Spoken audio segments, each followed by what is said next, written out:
Hello everyone, and welcome back to Beyond the Veil background information. We're doing a creature profile again, and at various points you may hear certain gurgles and noises of me of a certain cat called Storm who has decided to sit behind me and glower at me while I'm trying to do these recordings. So if you hear me going, it's usually because she's standing on me with her claws. So apologies for that, but yeah, we're doing a creature profile. We're still in the elementals.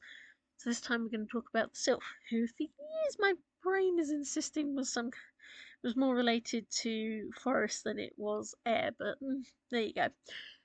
Anyway, so we're going to talk about that. I'll give you a quote from one of the stories where they mention. Then I'll give you the background information that I have on them, and then I will give you their profile. And yeah, that's it. So let's get into it. The Sylph's another matter. She's far more cautious than the others, and certainly I think she's got a better or longer relationship with Enoch. See if you've got any files on a Sylph. See if you've got any files on a Sylph. They don't normally align themselves to darkness and chaos, but she's like a tornado and you can't sense it near her. So, quote from Reciprocity. Moving on to one of the other four main elementals as identified by Paracelsus. The Sylph is a being that's often described as a fairy and linked to the Peri in the same manner the Djinn is linked to the salamander and represents the air elemental. Now, because they're a popular item added to the setup of TTRPGs and indeed many fantasy stories, it can be really hard to find information that isn't just the same as everyone else's on the matter. But the Sylph is often represented as a mysterious feminine form, sometimes winged and sometimes just simply made of mist or wind. Paracelsus, for example, decided they were invisible spirits. Now, different areas have linked them to different species. The name is often linked to sylvestris, meaning forest, and nymph, a sort of mashup that they could be interpreted as forest nymphs. This is traditionally the title of the dryad, but there are regular depictions of the Sylph as akin to an elf character, and thus the fairy stance maintains. Some places even link them to elves and also to a branch of she, but the etymology is hotly debated, with some linking it to a word meaning moth, which would feel more suitable for the sort of air elemental link. Paracelsus discusses the description of the Sylph in a piece titled Liber de Nymphis, which would indicate more the connection to nymphs amongst the Sylph and the Undine.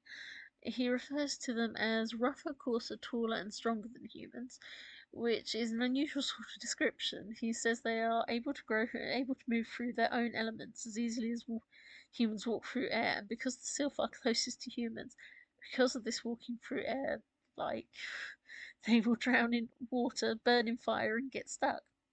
The description has meant that some liken the Sylph to the more forest-like spirits and wild beings that are seen in Germanic and Slavic folklore, and certainly it's a very interesting way to describe them. It also makes the idea that the Sylph is very much a polar opposite to the more bestial salamander, and certainly is more likely to associate with humans. In fact, there are stories and operas and all the typical classical works introducing them to the populace, with the story Comte de Gabalis in 1670 introducing the term sylphid or sylphidae to refer to the feminine. Of course, initially regarding the Sylph as more nymph-like, the depiction of the Sylph and the Undine are very typically female, and with them both representing the female balance of the salamander and gnome being more masculine. But this story introduces a point that means there are male Sylph. With the links to the Fae and to fairies, this makes more sense, and with the wild men types that don't really suit the air elemental as much as the forest being. Certainly the connection of a Sylph as feminine is played out in Alexander Pope's 1717 story, The Rape of the Lock, wherein this seeming satire of the alchemic period that invented these elements decides that Sylph are the embodiment of peevish women. We see a male Sylph in the moral story, The Sylph Husband, where a woman is so decided she will marry a Sylph, her arrangement pretends to be one, once again hinting that though classically linked to female, there are male sylphs. In general, though, the sylph is often linked more to the wood nymph and the fairy than the air elemental it's supposed to associate with.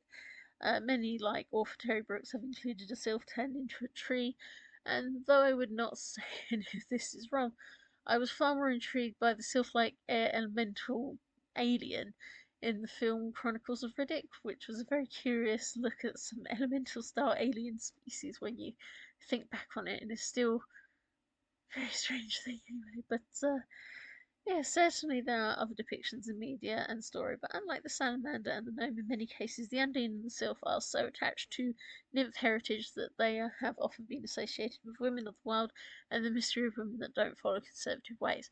This is how they appear in the Vale, however, so side neutral light.